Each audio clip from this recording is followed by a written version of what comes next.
नमस्कार दोस्तों, एक बार फिर आपका स्वागत है मेरे YouTube चैनल सत्यम शिवम मोटिवेशन पर। मैं हर दिन अपने विचारों से, अपने सकारात्मक विचारों से आपको मानसिक स्तर पर मजबूत करने का प्रयास करता हूँ, आपके जीवन की नकारात्मकता को दूर भगाने का प्रयास करता हूँ। और इस कार्य में मुझे लगातार आपका स्नेह प्रेम भी मिल रहा है, मुझे लगातार आपकी प्रतिक्रिया मिल रही है और मैं कोशिश करता हूँ कि आपकी हर प्रतिक्रिया का जवाब दूँ, आपको सकारात्मक कर सकूँ, आपके साथ आपकी हर परेशानी में खड़ा रह सकूं।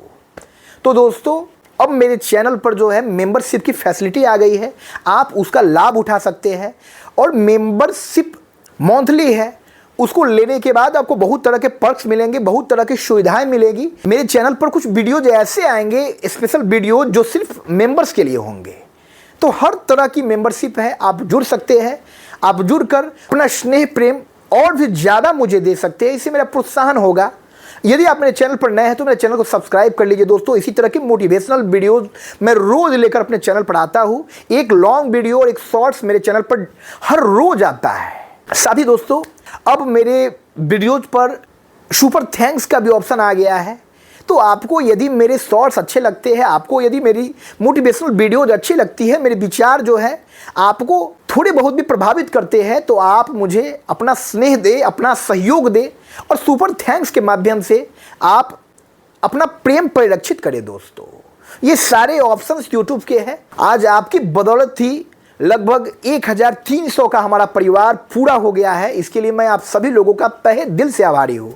और इसी प्रोत्साहन की बदौलत मैं अपनी व्यस्ततम दिनचर्या से समय निकालकर लगातार वीडियोज बना रहा हूँ, हर विषय पर वीडियोज बना रहा हूँ। तो आज एक बहुत ही खास विषय पर वीडियो मैं आपके समक्ष पेश करने जा रहा हूँ। एक बहुत ही अहम मुद्दा है, बहुत ही खास मुद्दा है। हमारे समाज में बहुत पुरानी धारणा बनी हुई है, लड़का और लड़की में जो भेद किया जाता है, जिसके कारण भ्रूण हत्या होती है, जिसके कारण दहेज प्रथा होती है और हमारी बच्चियां जो है बेवजह मार दी जाती है। ये बहुत ही संवेदनशील विषय है और मैं बहुत दिनों से सोच रहा था कि इस विषय पर मैं एक वीडियो आपके समक्ष प्रस्तुत करूंगा, जिससे हमारे समाज के लोग मोटिवेट हो सके और अपने मन की अवधारणा को, अपने मन की नकारात्मकता को दूर करके लड़का और लड़की को समान अधिकार दे सके। ये सर्वविदित है कि हमारा समाज पितृसत्तात्मक है। अभी भी कई वर्ष लगेंगे जब महिलाओं को पुरुषों के समान अधिकार प्राप्त होगा।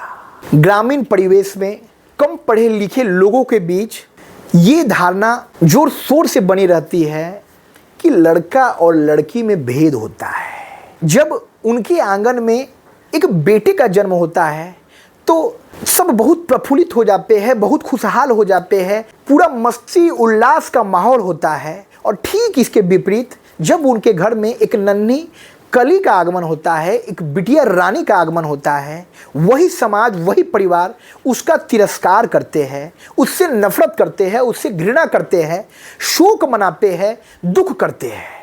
और उनको कहीं ना कहीं ऐसा लगने लगता है कि अब ये समाज जो है हम पर हंसेगा। बहुत से कारक है, बहुत से फैक्टर्स है, मैं उन सब कारकों पर भी चर्चा करूंगा और आपके मन की इस गंदगी को साफ करने का भरसक प्रयास करूंगा। देखिए, ये विचार आपके मन के भीतर पहले से थे नहीं, बल्कि ये आपके समाज के द्वारा, आपके परिवेश के द्वारा आपके मन के भीतर डाले गए विचार है। एक पिता अपने बेटी से भी उतना ही प्यार करता है जितना बेटे से करता है। मुझे लगता है कि कुछ परिस्थितियों में बेटियों के प्रति पिता का स्नेह ज़्यादा ही होता है। लेकिन यही समाज जब उस पर उंगली उठाने लगता है, यही सामाजिक बाध्यताएं जो है जब हमारे घर परिवार में धर कर जाती है और तरह तरह की उलाहनाएं हमको सुनने को मिलती है, तो वो व्यक्ति और उसकी मानसिकता परिवर्तित हो जाती है। बेटियों को आज भी समान अधिकार नहीं मिल सका है, क्योंकि जैसे हमारे घर में बेटी का जन्म होता है, हमारे मन मस्तिष्क में सबसे पहले यही विचार आने लगता है कि अब इसके पालन पोषण में मुझे धन की एक बहुत बड़ी राशि की व्यवस्था करनी होगी। यदि व्यक्ति गरीब परिवार से है तो वो इस चिंता से, इस शोक से इतना ज़्यादा दुखी हो जाता है कि वो अपने घर में आने वाले नन्हे मेहमान का स्वागत भी नहीं करता है। बेटियां जो है वो हमारे परिवार पर बोझ है, हमारे जीवन पर बोझ है, ऐसा सोच उनके मन के भीतर धड़ किए हुए होता है। और उनको समाज की जो व्यवस्था बनी हुई है, दहेज प्रथा की जो व्यवस्था बनी हुई है, उसके तहत वो ये सोचने लगते हैं कि अब जब बेटी बड़ी हो जाएगी तो जब उसका शादी करना होगा तो हमको आर्थिक स्तर पर बहुत सी धनराशि जमा करनी होगी, तब जो है बेटी का शादी हम धूमधाम से अच्छे घर में कर पाएंगे। और इस परिस्थिति में हम बेटियों को बोझ समझने लगते हैं, हम बेटियों के जन्म से खुश नहीं होते हैं। हमारा समाज परिवार जो है बेटियों के जन्म पर शोक मनाता है और बेटों के जन्म पर उत्सव मनाया जाता है, क्योंकि बेटे जो है वो धन का स्रोत है। वो बेटे कल किसी की बेटी को ब्याह कर लाएंगे और दहेज के रूप में बहुत बड़ी धनराशि हमको बैठे बिठाए मिल जाएगी। धन का लोभ है। तो ये व्यवस्था हमारे समाज में बनी हुई है और इस व्यवस्था को हमको खत्म करना है।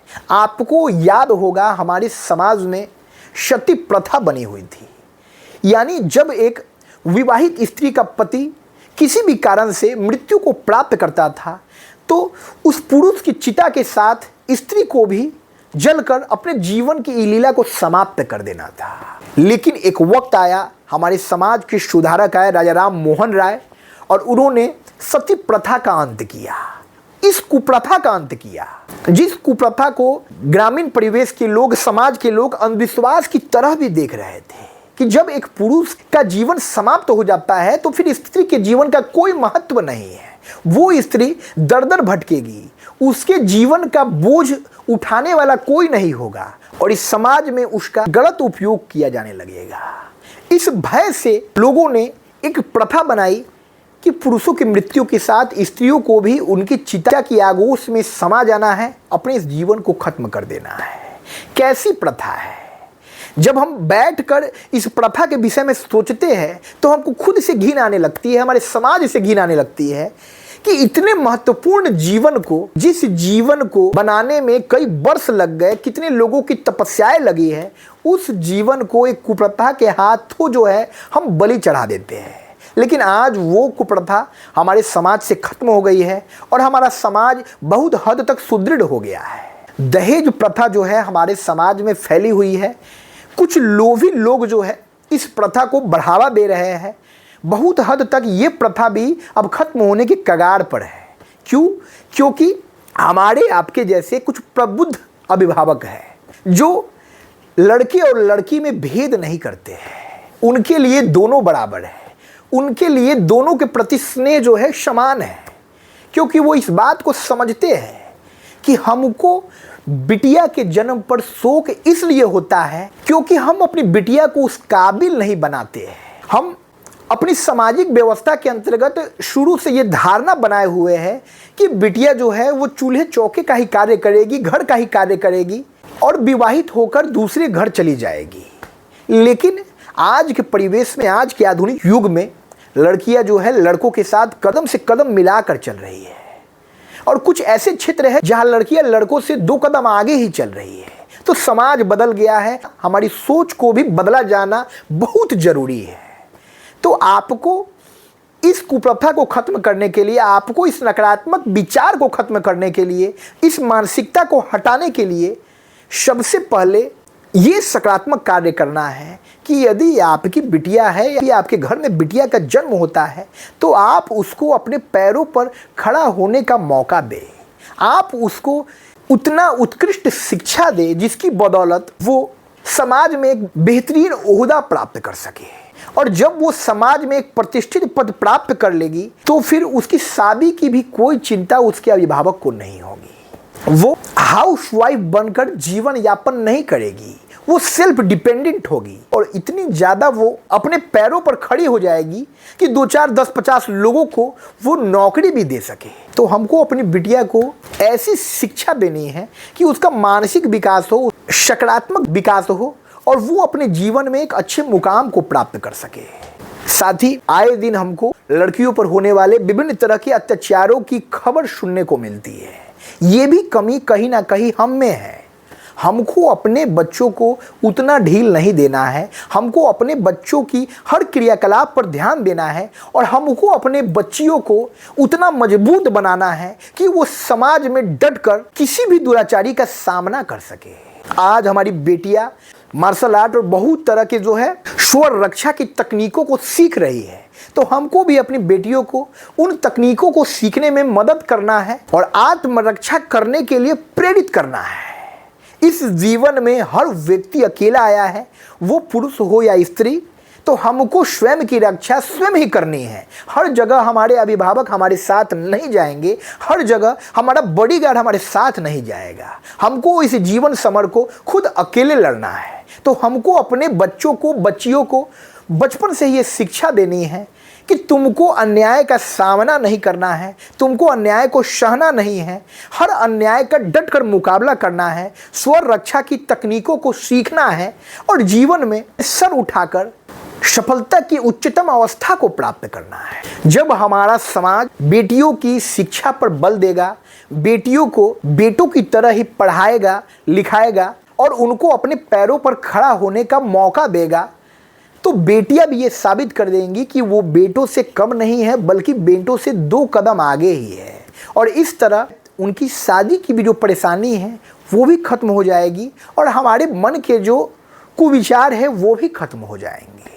फिर हम लड़कियों को जो बोझ समझते थे वो बोझ समझना खत्म हो जाएगा, क्योंकि वो हमारा आश्रय बन जाएगी, वो हमारा सहारा बन जाएगी। तो सबसे पहला कदम यही है कि हमको खुद में सुधार करना है, हमको बेटियों को उत्कृष्ट शिक्षा देनी है और जब हम बेटियों को उत्कृष्ट शिक्षा देंगे तो हमारा पूरा विश्वास है कि वो जीवन में बेहतर करेगी। जीवन में बेहतर करेगी तो उनका आगामी जीवन भी खुशहाल होगा और इस तरह हमारे समाज की ये कुप्रथा भी खत्म हो जाएगी।